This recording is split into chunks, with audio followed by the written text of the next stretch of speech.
विश्वानि देव सवितर्दुरितानि परासुव यद्भद्रं तन्न आसुव। ॐ शान्ति शान्ति शान्तिः।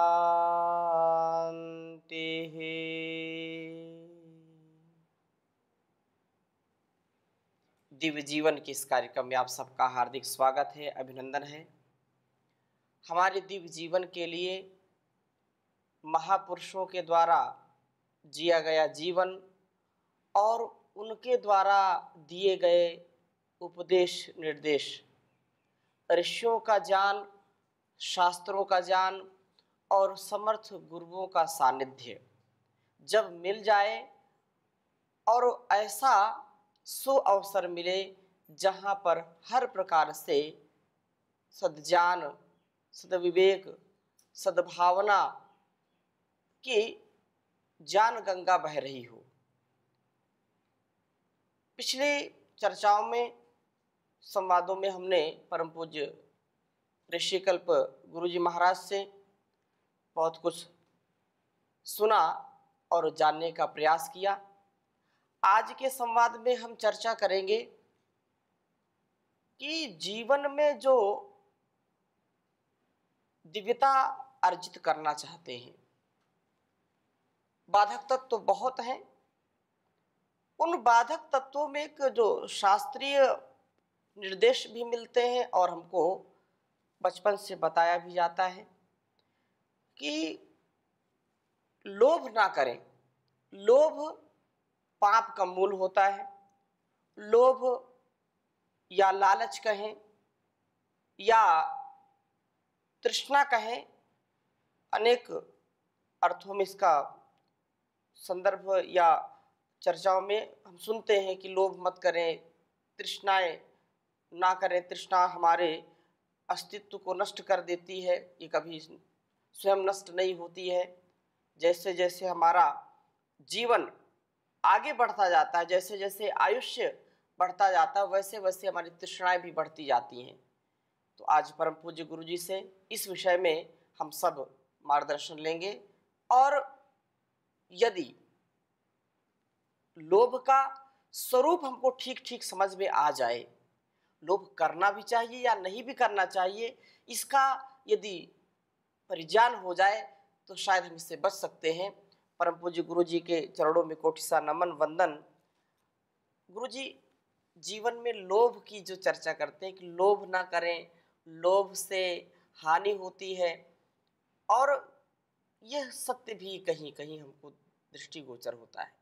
कहीं लोभ करने से कार्य हमको लगता है कि बन गया। तो लोभ का सच्चा स्वरूप क्या है और लोभ क्या हमारे दिव्य जीवन के लिए, इस सृष्टि के लिए, समाज के लिए कितना हानिकारक है और कितना लाभकारी है, इस संदर्भ में आप श्री का मार्गदर्शन अपेक्षित है। हमारे भौतिक अस्तित्व के लिए हमें कुछ वस्तुओं की आवश्यकता होती है जी। और कभी कभी हमें भौतिक जगत में रहते हुए सम्मान की इच्छा होती है जी। और इसी तरह से साधनों की आवश्यकता होती है। ये भौतिक स्तर की बात है। और जब व्यक्ति का आध्यात्मिक आरोहण होता है तो उसकी अलग मनस्थिति हो जाती है। जी। तो जब इस जगत में जीता है व्यक्ति, तो इस जगत में जीते हुए उसके सामने बहुत सारी चीज़ें आती रहती हैं। जी। और लोभ अनेक रूपों में हमारे सामने प्रकट होता है। जी।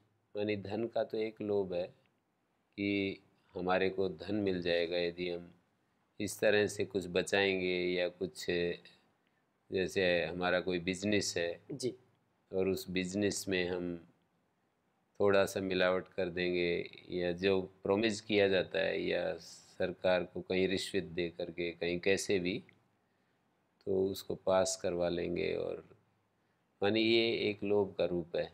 लोभ के गुरुजी जैसा आपने संकेत किया बहुत रूप हैं।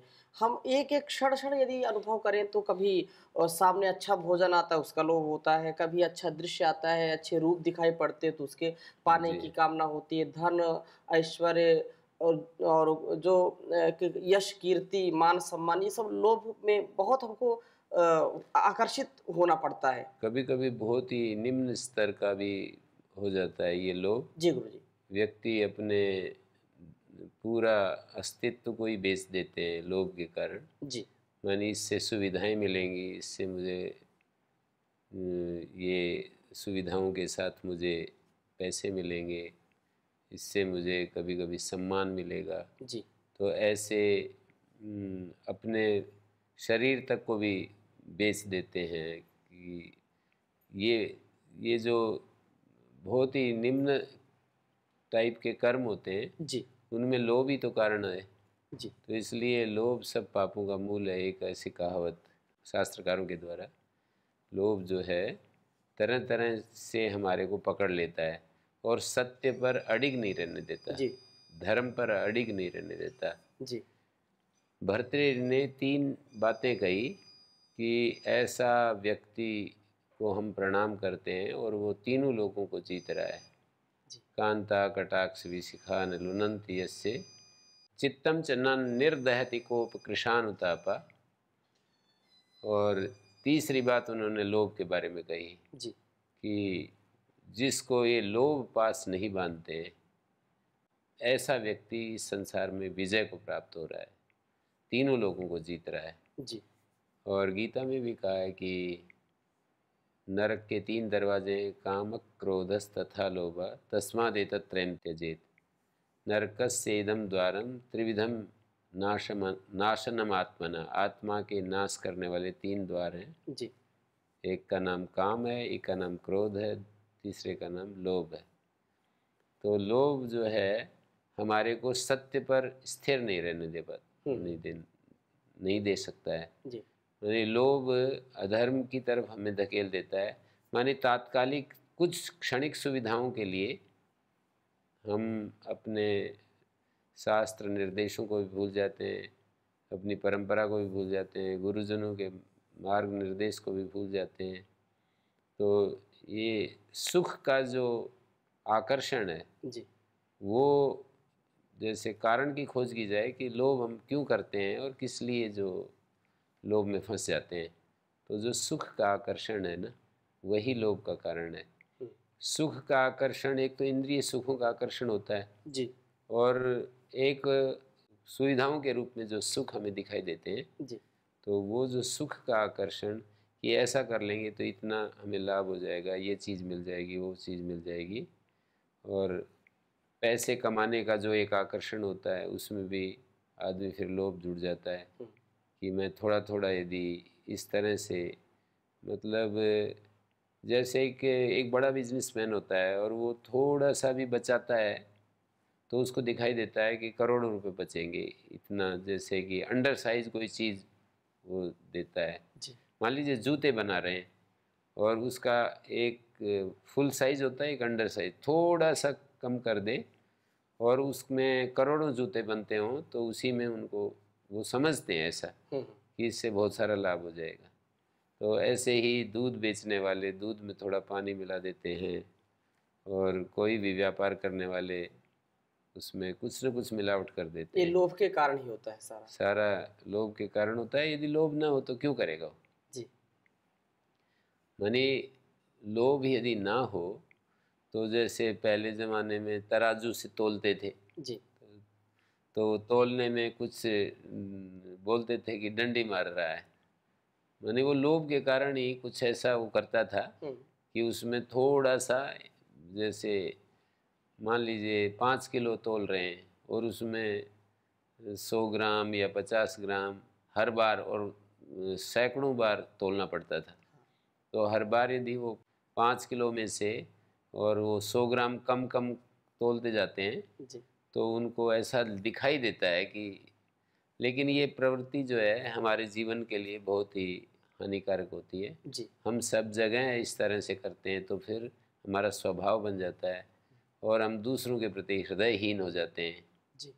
यानी हमारे अंदर जो एक भावना विकसित होनी चाहिए विश्व बंधुत्व की और आत्मवत सर्वभूतेषु यह पश्यति स पश्यति यह पश्यति स पंडिता, जो अपने ही समान, क्योंकि कोई भी पिता अपने बच्चे के साथ व्यवहार करे, उसको देना हो कोई चीज़ तोल करके या कोई वस्तु उसको देनी हो, या बच्चे को बच्चा पिता को देता है, तो वहाँ तो लोभ नहीं करते हैं जी क्योंकि वो अपना ही स्वरूप समझते हैं। जी तो हम दूसरे के साथ कोई भी गड़बड़ करते हैं जिसको हम अपना स्वरूप नहीं समझते, उसके साथ ये विकार बीच में आ जाते हैं।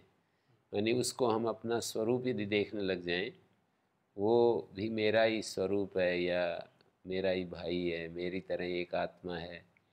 और यदि मैं मान लो इनके स्थान पर हूँ, मेरे साथ कोई धोखा करे, कोई छल कपट करे, और मुझे यदि कोई इस तरह से लोभ के कितने वस्तु बेचने वाले न जाने कितने कितने तरीके से उसको फंसाकर, भोले वाले लोगों को अपने चंगुल में फंसाकर, जी और वो कुछ मैंने देखा है, बहुत सारी ऐसी कंपनियां कहेंगे कि तुम्हें इतना लाभ हो जाएगा, इतना ये हो जाएगा, वो हो जाएगा, प्रलोभन दे करके, और वो फिर उससे ले लेते हैं, एक बार तो पैसे ले लेते हैं, फिर आगे वो इतना तुम दूसरे को यदि पहुंचा दोगे तो तुम्हें इतना लाभ हो जाएगा।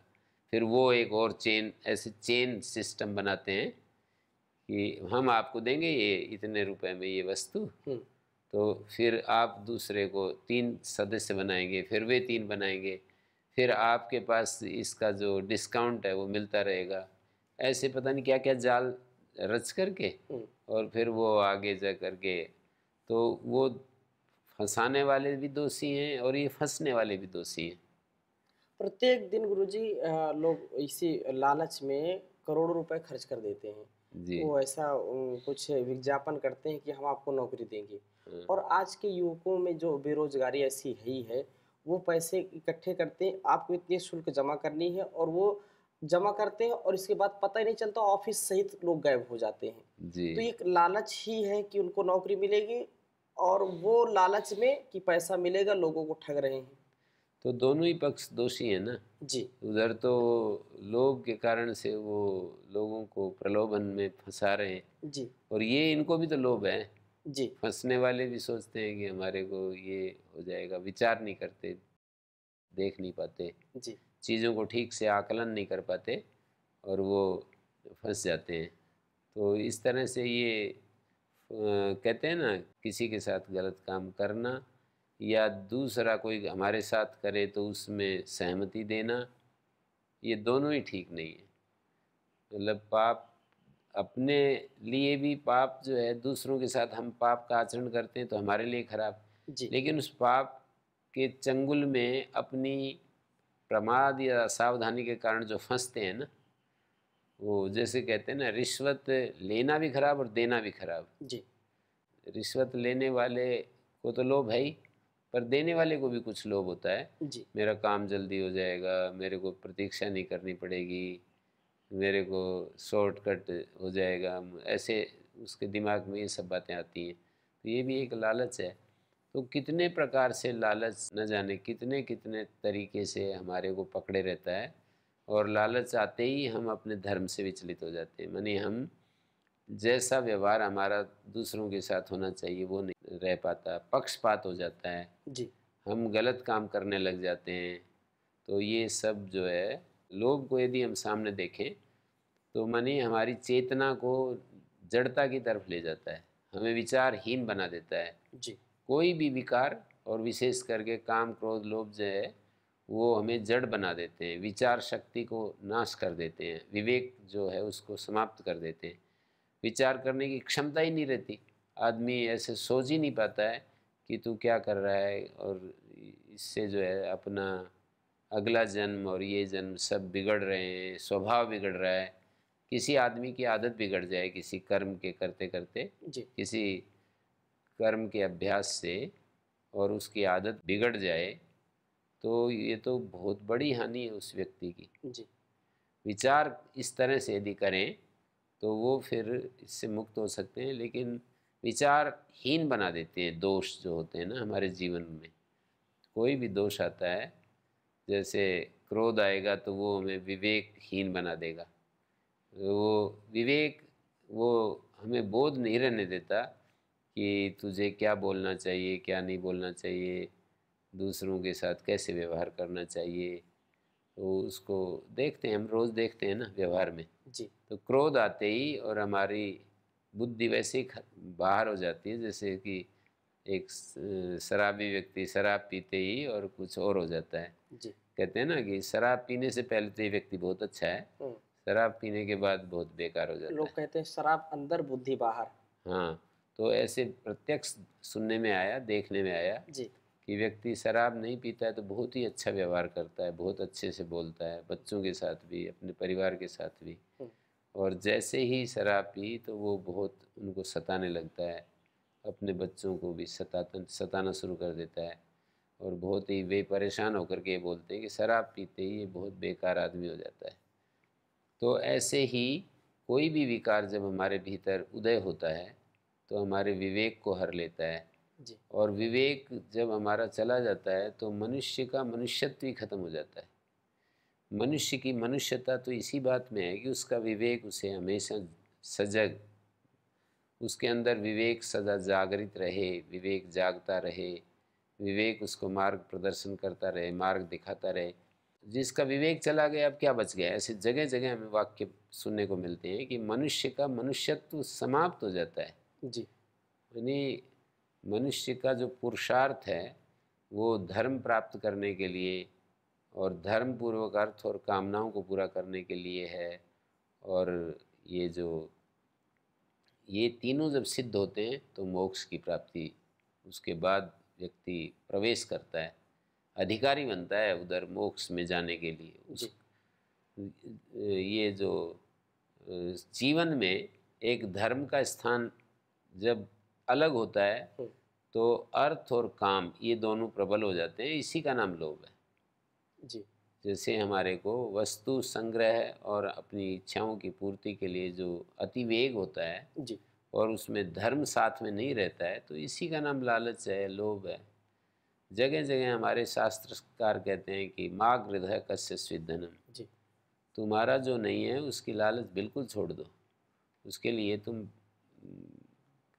किसी के पास करोड़ों अरबों हैं, तुम्हें अपनी बुद्धि ऐसी बनानी चाहिए कि ये सब मेरे लिए नहीं है, इसका विचार भी नहीं आना चाहिए। जी। ऐसे आदमी को सोचना चाहिए कि मैं मन में भी नहीं सोच सकता हूँ किसी दूसरे की किसी संपत्ति के बारे में, किसी दूसरे की वस्तु के बारे में। तो इस तरह से यदि आदमी विचार करे, निरंतर इस दिशा में सोचे, तो विचार हमारे को रास्ता दिखा देता है। विचार से हम उन सब दोषों से बच सकते हैं जो एक सामान्यतः एक जीवन में चलते रहते हैं। मनुष्य का जो जीवन है वो शास्त्र या गुरुजनों के बजाय लोक भय से ज़्यादा चलता है। लोगों का जो भय है उतने से ही बचता है वो, पर लोक का भय सदा मिलता नहीं है। यानी लोग कहाँ समाज के भय से व्यवस्थित रहता है। जी। तो समाज का भय उसे जहाँ नहीं दिखाई देता वहीं पर अपना धर्म छोड़ देता है। जी। तो लोभ से हमारी बुद्धि ऐसी विकृत होती है, बुद्धि में तमस छा जाता है, रजोगुण छा जाता है। तमस और रजोगुण जब हमारी बुद्धि में बढ़ जाता है तो फिर विवेक के लिए कोई स्थान नहीं रहता। तो ये एक प्रोसेस है। ये समझ सकते हैं कि क्यों लोभ आता है, क्यों हम ऐसे बेबस हो जाते हैं। उसका कारण यही समझ में आया कि जब हमारे भीतर रजस और तमस की वृद्धि होती है तो ये सारे विकार हैं, उन विकारों में से लोभ भी एक विकार है। जी। और किसी भी चीज़ से हटने के लिए ही है उसका दोष दर्शन, और किसी भी चीज़ से आदमी जुड़ता है तो उसकी महिमा देखने लगता है। जी। चाहे वो सरासर गलत है पर उसकी महिमा यदि उसको 50% से ज़्यादा दिखाई देने लगेगी जी। तो वो आदमी उससे निवृत्त नहीं हो सकता। उस दुष्कर्म से, बुरे कर्म से उसको 49% हानि दिखे और 51% लाभ दिखे। और ये रेशो थोड़ा बढ़ जाए ना तो उतना ही वेग बढ़ता रहता है। जी। मान लीजिए लाभ दिख रहा है 51% और हानि दिख रही है किसी 49। काम को करने में, जी। हानि भी दिख रही है, उसको हानि कहते हैं कि अपनी इच्छाओं को रोकना, अपने आप को संयमित करना, अपने आप को अपनी जो एक स्वच्छंदता होती है उससे आदमी को सुख मिलता है, स्वच्छंदता से। जी। तो उससे वो अपने आप को ऐसा एक प्रकार से बहुत ही एक जैसे बोलते हैं ना भिंचा भिंचा अनुभव करता है, अपने आप को एक परिधि में संकुचित अनुभव करता है। जी। मतलब हानि न होते हुए भी उसकी दृष्टि से बोल रहा हूँ कि वो अपनी दृष्टि में अपनी हानि देखता है और वो हानि का रेशियो है 49%, और वो जो काम करेगा या उसको छोड़ेगा उसमें 51% दिखाई देता है लाभ। किसी काम को करने से या न करने से, जी। किसी काम को छोड़ दिया, चोरी के छोड़ने से 51% उसको लाभ दिखाई देता है और हानि दिखाई देती है तो जी। 49%। तो मुझे लगता है कि वो कभी भी नहीं करेगा चोरी। 49% हानि दिखाई दे और चोरी छोड़ने की बात कर रहा हूँ। जी। जी। चोरी छोड़ने में 51% उसको लाभ दिखाई दे, तो वो कहता है कि चोरी करूँगा तो इतना लाभ हो जाएगा, कुछ गलत काम करूँगा, थोड़ा सा लालच करूँगा तो मुझे इतना मिल जाएगा। उसकी हानि होगी यदि उस काम को छोड़ेगा तो। जी। और उसको लाभ ये होगा कि मेरा स्वभाव अच्छा बनना चाहिए, शास्त्रकार ऐसा कहते हैं, गुरुजन ऐसा कहते हैं। तो उस काम को, गलत काम को छोड़ने से उसका दिमाग इतना ही कहता है कि भाई ये लाभ होंगे, तो हानि से ज़्यादा उसको लाभ दिखाई देता है, मतलब उस काम को न करने से।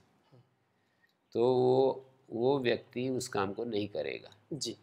और यदि दूसरी तरफ भी सोच सकते हैं, किसी काम को करने से 51% लाभ दिखाई दे रहा है और उस काम को करने से हानि भी दिखाई दे रही है, 49% हानि भी दिखाई दे रही है। करने से उसको 51% लाभ दिखाई दे रहा है कि कोई व्यक्ति व्यायाम करेगा तो उसको ऐसा लगता है कि ये लाभ हो जाएंगे। कुछ हानि भी दिखती है कि मेरा समय दूसरी जगह, ऐसा उसकी बुद्धि से। जी। जी। अपने विवेक के अनुसार उसको अपने विवेक के अनुसार उसे लगता है कि मैं ये सब समय उसमें लगाऊंगा तो मेरा समय लिमिटेड है, चला जाएगा, ऐसे ऐसे सोचता है। जी। लेकिन यदि 51% लाभ दिखाई दे रहा है तो ज़रूर करेगा। जी। और ये रेशियो यदि बदल जाए, मानी हानि दिखाई दे 20%, लाभ दिखाई दे 80%, किसी काम को करने में 100% लाभ दिखाई दे और 0% हानि की कोई संभावना ना रहे, तो बताओ उस काम को कैसे नहीं कर सकता। जी। 100% लाभ दिखाई दे, 1% भी हानि ना दिखाई दे किसी काम को करने से, तो उसकी क्या स्थिति होगी, उस व्यक्ति की क्या स्थिति होगी। जी। निश्चित रूप से वो करेगा ना। 100% लाभ देख रहा है और 0% हानि है, मतलब हानि बिल्कुल नहीं है, जी। तो उस काम को वो अवश्य करेगा। मनुष्य का नेचर है, जिस लाभ यदि ज़्यादा दिखाई दे तो उसको करता है और उसका रेशियो अधिक दिखाई दे। 100% लाभ दिखाई देने लगता है किसी चीज़ में तो वो आदमी उस काम को अवश्य करता है, यानी बहुत बल लगा कर करता है, पुरुषार्थ करके करता है, कष्ट उठा कर करता है, अवश्य करता है यदि उसको 100% लाभ दिखाई दे रहा है तो। जी। तो लोभ में यदि हानि दिखाई देगी, लोभ करने से व्यक्ति को जीवन के लिए कुल मिलाकर के यदि उसको हानि दिखाई देगी, लोभ करने से हानि दिखाई देगी तो लोभ से बचेगा। जी। लोभ करने में यदि लाभ दिखाई देने लगा, लोभ करने से उसको लाभ की तरफ मन झुक गया जी। कि इससे देखो कितना लाभ हो रहा है, ऐसा यदि सोच लिया तो वो व्यक्ति लोभ करता रहेगा और उसके परिणाम भी भोगता रहेगा।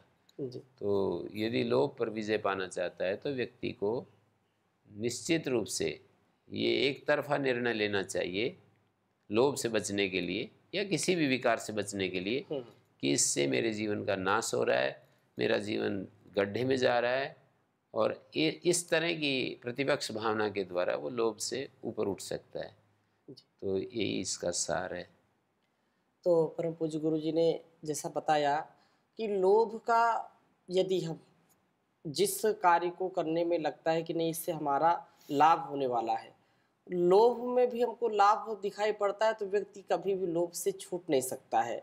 और यदि उसको प्रतीत हो जाए, ये उसको एक अनुभव हो जाए कि नहीं मैं लोभ कर रहा हूँ, तो इससे मेरी हानि है, कितने प्रतिशत हानि है इसका भी वह विवेचन करे, विवेक पूर्वक उसको विचारे, तो वो लोभ से बच सकता है। लोभ बहुत जटिल समस्या है आज की।